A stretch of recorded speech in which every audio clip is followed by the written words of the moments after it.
Hello, everybody. My name is Paul Beckwith, and what I want to talk about in this video is methane.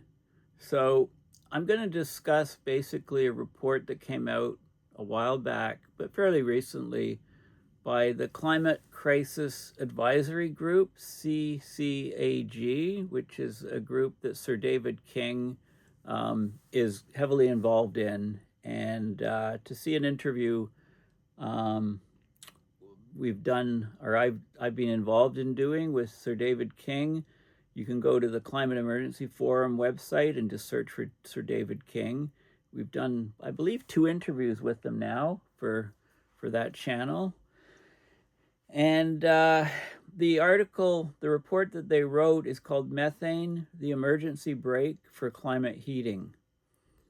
And the reason being that if we cut back methane emissions 45%, we could shave off 0.3 degrees Celsius of warming over the next decade. So obviously you can scale that up. If we completely reduced methane emissions, we could reduce global average temperature a significant amount and buy us time to cut the other greenhouse gases, specifically CO2. But, as you and I know, I mean, that's not happening, but this is possible, right? It is possible to significantly reduce the warming that's in the pipeline by greatly reducing methane. The reason being is that methane has a very high global warming potential, is the main reason, along with a very short lifetime in the atmosphere. So methane in the atmosphere doesn't last very long in the atmosphere. It gets broken down. And for example, the hydroxyl radical breaks it down, reacts with methane, breaks it down into CO2 and other molecules. Anyway, it's got a very short lifetime in the atmosphere. So if we did reduce our emissions, then we would have a significant lowering of the global average temperature rise, the rate of rise rather. And the other thing is it's only coming from limited sources, namely fossil fuels like natural gas is methane, so leaks, agriculture, and waste, industrial waste, human waste, basically, industrial waste, decomposition in the absence of oxygen. Okay, so those are the key human sources. And of course, a big source is permafrost. We worry about the Siberian outbursts of methane. We worry about methane coming up from the permafrost that's being trapped on the seafloor, etc. I'm talking about the human components of it. Okay, so this is what I want to talk about in this video. This is a image of the report from the website, CCAG. And I'll get into the report and talk about the details, or sort of high-level parts of the report. But before then, I just want to talk about a couple other things that I'm involved in. So one of them is there's a local comedy club, stand-up comedy club called Absolute Comedy, a short walk from my place. And so they have locations in Ottawa, Toronto. So with the Ottawa location, there's lots of stuff going on, and I've signed up for a course, stand-up comedy course, beginners, advanced, youth, so people of all different levels. The classes are right at the comedy club, and I went a couple days ago to hopefully get in a class, but it was booked solid, same as that was on the Monday, and on the Tuesday, also booked solid. So I signed up. So it consists of 6 classes, 2 hours long. The 5 classes, 2 hours long, and the 6th week you actually perform at the club as a stand-up comic, and there's, I don't know if they call it amateur night or whatever. So I'm looking forward to it. Should be interesting. As you know, I already have loads of funny jokes from my videos. So I'm there. I mean, I'm already involved, and this is a guy teaching it, and this is one of his classes, one of his previous classes of people. So he does a lot of teaching to comedians. And a friend of mine, I do have a connection. This guy went to high school. Glenn went to high school with my sister. So I knew him. He's been very good friends over the years. He moved to Ottawa a couple years ago. I saw him, maybe 6 months ago performing. Anyway, I let him know I'm taking the course, so he's interested in that. He knows the guy teaching the course, etc. And he's won several awards. He's got a Wikipedia page. Okay, so I wanted to tell you about that. Very excited about that.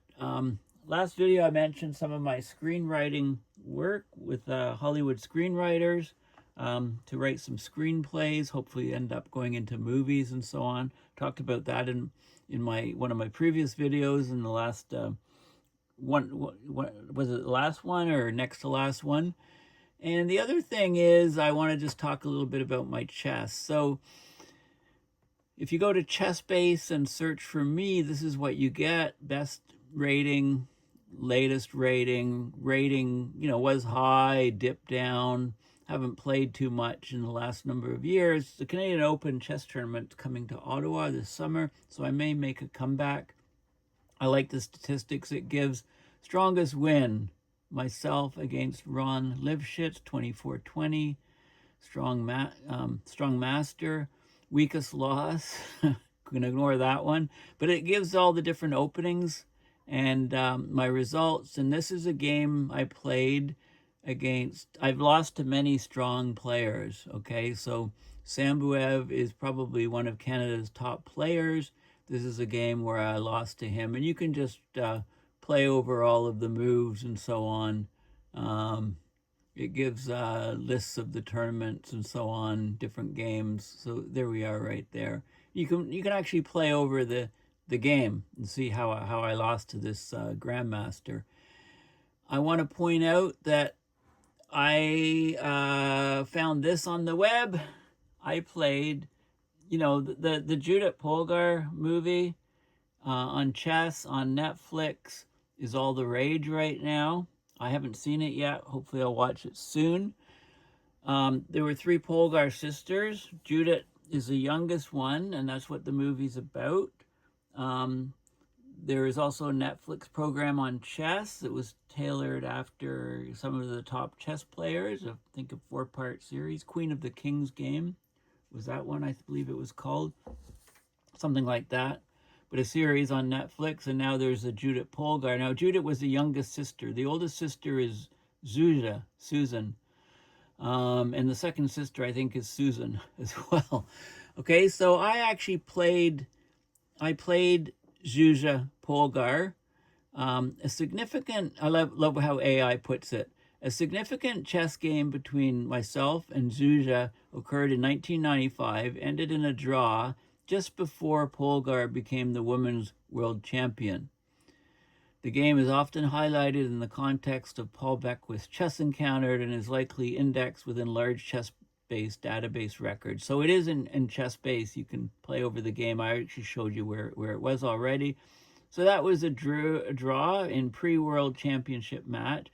And the funny thing is she wrote a book after, and in the book she talked about her training for the Women's World Championship, and said she went up to North Bay and played in tournaments, and she didn't play so well. She gave up several draws to weak masters, and I'm one of the weak masters who she gave up a draw to. So there's that game, and this is her profile here. Zsuzsa Polgar, her rating, so 2,500, pushing 2,600. So women's world champion for many years. Played her youngest sister, Zsuzsa Polgar, was in the top 10 in the world overall. She played in men's events. She didn't play in women's only events. Okay, favorite opponent, least favorite. I wonder, is that on your record? She beat Karpov here. She lost to Oshkosh. That was probably in North Bay, or I don't know. I think she played Oshkosh in that tournament. I know who this guy is. And then you're probably familiar with this guy if you're into chess. Okay, so this guy, Super GM, 2816 rating. Number 2 in the world right now. I played him, of course, and I lost to him. If I'd beaten him, it would have been news, but I lost to him. That's expected. So on my website, paulbeckwith.net, I don't have a look at it. I need to update this. I need to get somebody who's can do WordPress and update, or just play around with WordPress myself and learn it. Maybe I'll take a course on WordPress and then I'll update my website. But a great guy who did this site years ago. So chess, there's a section on chess. And here's some stuff about my chess here. This is the Polgar game is on there. Here's a game, Bermuda Open, 2003. I was white. I lost. I didn't make the time control. I ran out of time. I lost on time in a very unclear position. So I was white, and it looks like I'm winning. I can almost checkmate him, but he's in the center of the board there. So anyway, he's in check. Where's he going to go? He has one move here. Too bad. It was I almost checkmated the number 2 in the world. He wasn't number 2 in the world. He was only a mere 25-20 at the time. Kept playing, kept getting better and better. Gained 300 rating points roughly to be number 2 in the world, behind Magnus Carlsen. Okay, so anyway, this is the game there. And they have other games here and other chess stuff. Top rating in Canada, 42nd. And I've often given simultaneous exhibitions to as many as 30 or 40 people, where I play all those people at once. So I've done that sort of thing. Yeah, there's more info here. So you can find this on my paulbeckwith.net. Just find the chess, look in the menus and find the chess. You can find that. Anyway, I've spent 12 minutes on myself, which is very unusual. Let's talk about the topic now. This is the Climate Crisis Advisory Group at the intersection of climate expertise and action. And they've got a number of different reports and things. I think it's still a viable group. I'm not sure what their latest work is. Under reports, maybe they're not a going entity anymore, because I see the latest report, September 2025. That's methane, the emergency brake for climate heating. Okay, there's a report in June, and so on. You can look at their report. So I don't see anything since September 2025. This is the report. This is the site to download the report. You can just download the PDF, which I did here. So let's have a quick look at methane, the emergency brake for climate heating. Okay, well, before I go into the report, actually, you can talk about global warming potential of methane for 1 year, 20 years, 100 years, and you can talk about other gases and what global warming potential is. So it's defined as 1 for CO2. So let's have a look. This is the something on methane emissions from livestock and climate change, and it's got a table here. So for CO2, it's just 1 global warming potential. That's 20. That's 20 years, 100 years. It's just 1. Methane has a lifetime. It said 12.4 years. I've seen 11 years. I've seen 9 years. It's very short, basically. And it's very long for nitrous oxide. But because it's very short, the cumulative forcing over 20 years, it says 84. I think 86 is the latest number. Over 20 years, 28. Over 100 years, I think that might be 34 now, the latest number. So there's some uncertainty. But anyway, it's got a very strong global warming potential. On a year or 2 basis, which isn't shown on the table, it's something like, 200 or something. 180, 200. So, it's a very potent, powerful greenhouse gas is the bottom line. All these links are in the description. If you go to the global warming potential, they talk about it more. It's a measure of how much heat a greenhouse gas traps in the atmosphere over a specific time period relative to carbon dioxide. So dimensionless quantity, CO2 has a global warming potential of 1. Methane over 20 years, it says 81.2. It's over much longer, over 100 years, 28. 500 years, 8. The instantaneous is very, very high, and they don't say, they might mention what it is here. But basically, so this is the overall warming influence. You can see that CO2 really high here, normalized to 1.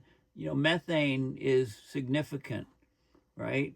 So if we cut back methane and it's like low-hanging fruit. We could cut back methane, and because of the short lifetime in the atmosphere, this is the human emissions, we could significantly put a dent in warming over the short term, okay?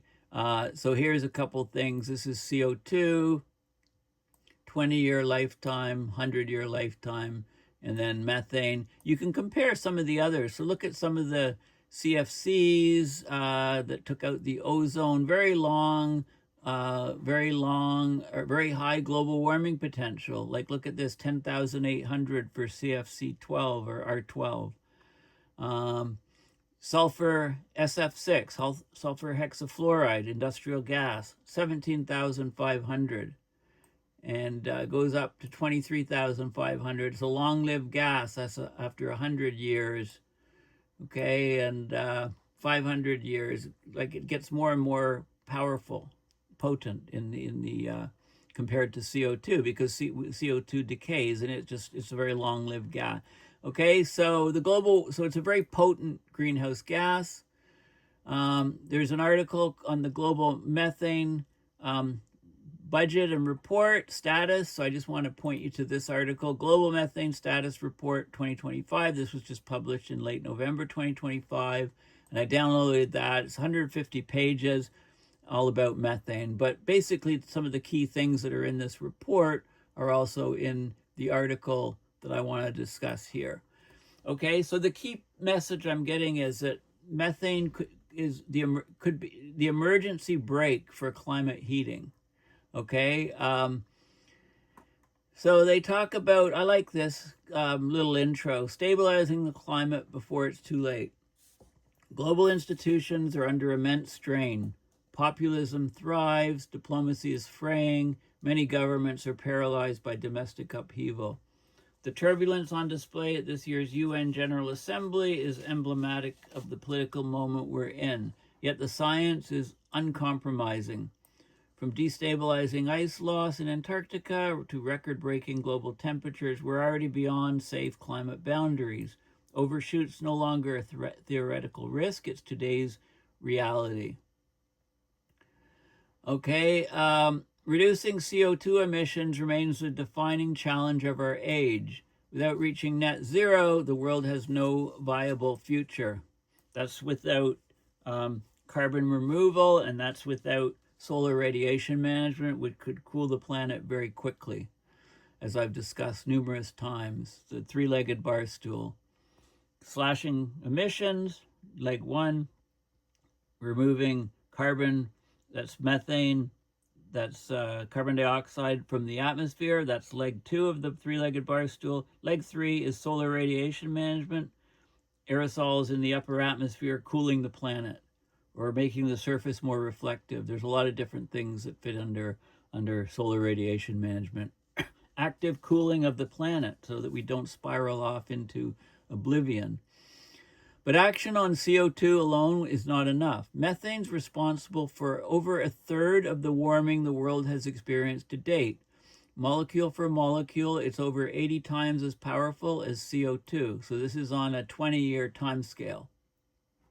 Crucially, it also dissipates quickly. Its lifetime in the atmosphere is short. That means cutting methane today can slow heating in our lifetimes. If we reduced methane emissions by 45% over the next decade, we could avoid 0.3 Celsius of warming. So just if we reduced it by 100%, we'd reduce about over half a degree of warming. In a world where every fraction of a degree matters, 0.3 could be the difference between adaptation and collapse for millions, i.e. by crossing tipping points.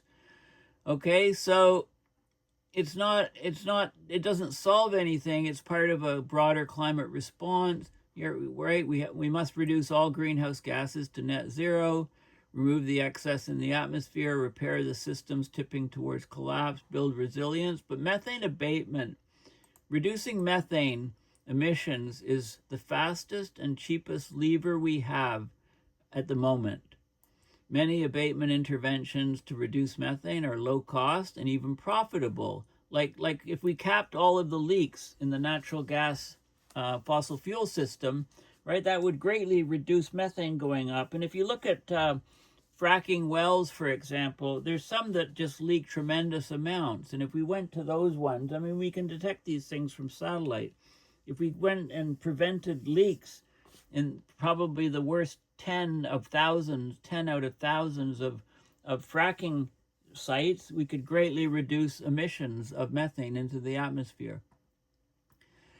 Right? It's not simple, but there's three main sectors where methane is released: energy sector, agriculture, and waste. Right? Three. So we can target those ones, and we can go very, very quickly. So methane abatement is the fastest and cheapest lever we have to slow heating in this decisive decade. Okay, and there's Sir David King. As a grandfather, he doesn't want his grandchildren to inherit a world where we ignored every warning, squandered every chance. Methane is not the answer to everything, but it is an answer we cannot afford to ignore. Okay, so he's the founder and chair of the Climate Crisis Advisory Group, CCAG. Okay, so here we go. Cutting methane emissions would lower temperatures within years, not generations, deliver cleaner air, better public health, more resilient communities. Okay, it would also interrupt feedback loops that drive increased natural methane emissions. Okay, so it's a double threat. It's short-lived, but very powerful.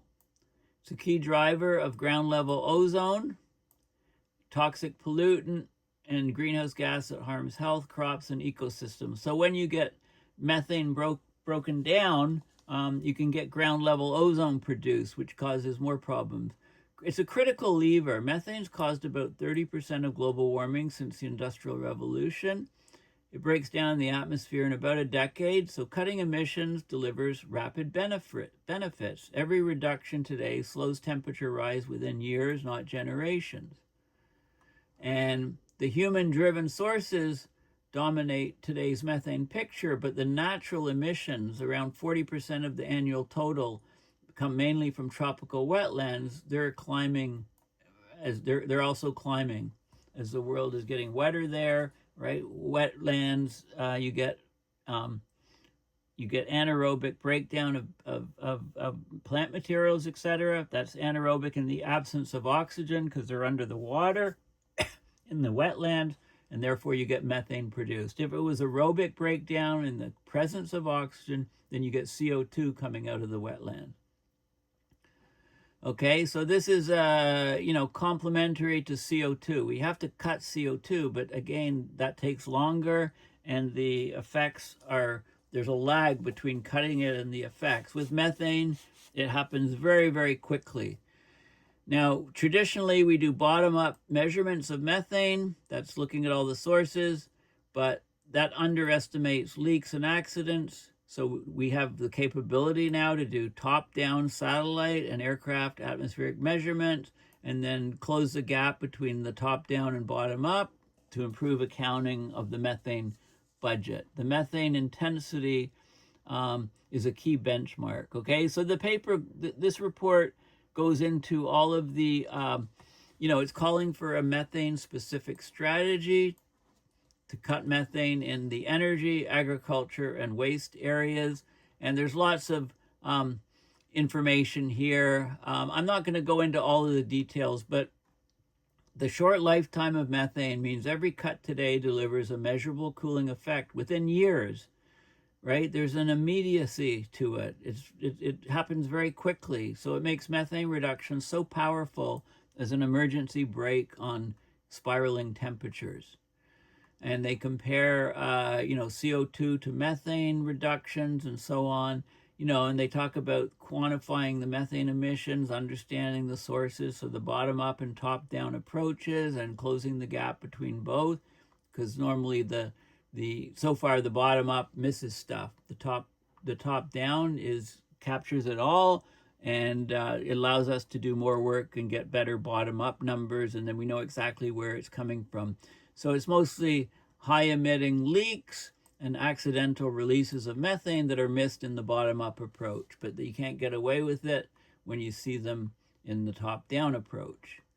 Okay, now human methane production emissions are concentrated in just a few areas of human activity. So energy, agriculture, and waste. 3 sectors dominate the methane picture.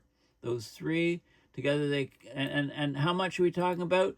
Well, energy is about 40%. Energy is about 40% of human-driven methane. Agriculture is another 40%. Okay, this is spreading fertilizers and reactions produce methane, etc. And then waste, right? Waste and human waste, animal waste, etc. Cattle, waste from the huge herds of cattle, from pigs, all these different animals. There's their waste and human waste that makes up most of the remainder, so about 20%. So energy, agriculture, waste, 20% breakdown. And you can look at annual methane emissions per person in different countries. Canada this is the global average here. Look at Canada, Brazil, US, huge. Almost every other country falls below the global average. We drive it up. So crazy stuff. If you look by country, the breakdown into energy, agriculture, and waste. Okay, so I said 40-40-20 typical. On average, that ratio varies from country to country. So they talk about how, and then they talk about in some of the details, like how do we cut emissions from each of energy, agriculture, energy sectors. The single most powerful lever we have to cut methane quickly, because a lot of the fracking, right? We're taking natural gas out of the ground, and if we don't seal the wellhead properly, they only operate for a couple of years and they burn out, basically. They run out. But when companies vent gas directly to the atmosphere, instead of capturing it, or they flare it, they burn it, and there's incomplete combustion, or when pipelines, compressors, and wells leak, abandoned infrastructure adds to the toll, right? We can measure this stuff from space and pinpoint it and say, okay, we've got to cap this. Right? There's no excuse not to do this. Okay, so this is the easiest thing to do. Get rid of that 40%. And then there's, we can track it from space and then zero in on it. So sources of methane in the energy sector: flaring, incomplete combustion, venting, just venting it out to space, directly releasing methane out to space into the air from fossil fuel production, transport, or storage. Leaks in the infrastructure, coal mines, significant source, abandoned wells and coal mines. So we're talking about fracking wells and coal mines. Huge emissions coming from that. So we could capture it. 70% of methane from oil and gas comes from just 10 countries. US and Russia leading. Turkmenistan, Venezuela have high emissions also. Okay, so it goes back to that. And LNG transport, liquefied natural gas. Natural gas is methane, right, essentially. So how to cut emissions, new supplies of methane. Okay, so it goes into all of the details here. And then it does the same for agriculture. Aside from energy, agriculture is one of the largest sources. It's about 40% of emissions, mostly from livestock, ruminants, and their manure, accounting for about a third of all human-made methane emissions. Rice cultivation, fertilizer use also play their part. Okay, so there's many different things that we can do with the food production to process to get rid of methane or reduce methane emissions. A vast empire of pens and troughs where up to 100,000 steers at a time spend the last 3 to 6 months of their short lives gaining up to 4 pounds a day on a diet of corn, protein supplements, and antibiotics. Everything on these farms is calculated to maximize the meat yield from each cow, from the mixture in the cattle feed to the size of runoff channels carrying their waste into toxic lagoons. So if that's our priority and not reducing methane, well, no wonder why the methane is so high. And then, right, and then we go down to waste, like methane emissions from waste. It's a great untapped opportunity in climate action. It's a problem that's growing fast, but it can be tackled with straightforward, proven solutions. The bulk of waste, it comes from landfills, open dumps, where organic material breaks down in oxygen-starved conditions, right? If there's access to oxygen, then it produces CO2, which has a much lower global warming potential. If left unchecked, emissions from landfill, it could increase by 70% by 2050 compared with 2020 levels. Almost half of municipal solid waste is organic material that could be put to better use. Meanwhile, 1/3 of all food produced globally is lost or wasted, a squandered resource that once dumped in landfill becomes a major driver of methane. So food waste, that some people have said this is as much as 1/2, not 1/3. Anyway, there's all of these things, all of these problems, and they have, many of them do have simple solutions, okay? So anyway, loads of references. If you want to, this report is here we are, page 50. It says we're on 41. Like the report, a lot of the report is the rest of the report is references. There's loads of references. Okay. Anyway, very, very interesting report. So this is like a no-brainer. So if we don't do it, like, what the heck?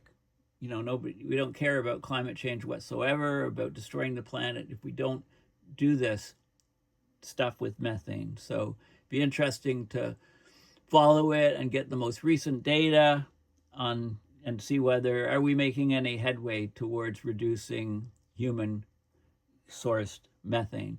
Because if we did, as I say, the key thing is if we cut our human methane emissions into the atmosphere by 45% over the next decade, we could shave off 0.3 degrees Celsius of warming.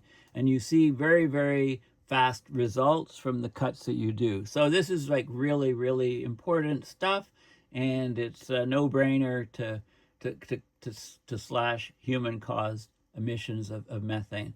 Thank you for listening. Please go to my website, paulbeckwith.net, and donate to PayPal to support my research and videos. Thanks again, and yeah, bye for now. Oh, by the way, the comedy thing, I signed up and paid, and I'm talking about it here in this video because, like, how can I back out now after I tell you all about it, right? I can't wimp out. I have to at least go to the classes, and then I guess the question is, do I go and, you know what, I have a routine already. I'm thinking of doing a video with my routine, and then you can critique it and see whether, what can I do to make it funnier. I may do that. I may do a separate video on that. Anyway, I'll read all the I always read all the comments to my videos. So if you want to comment on that or anything else, please do so. Okay. All right. Bye for now.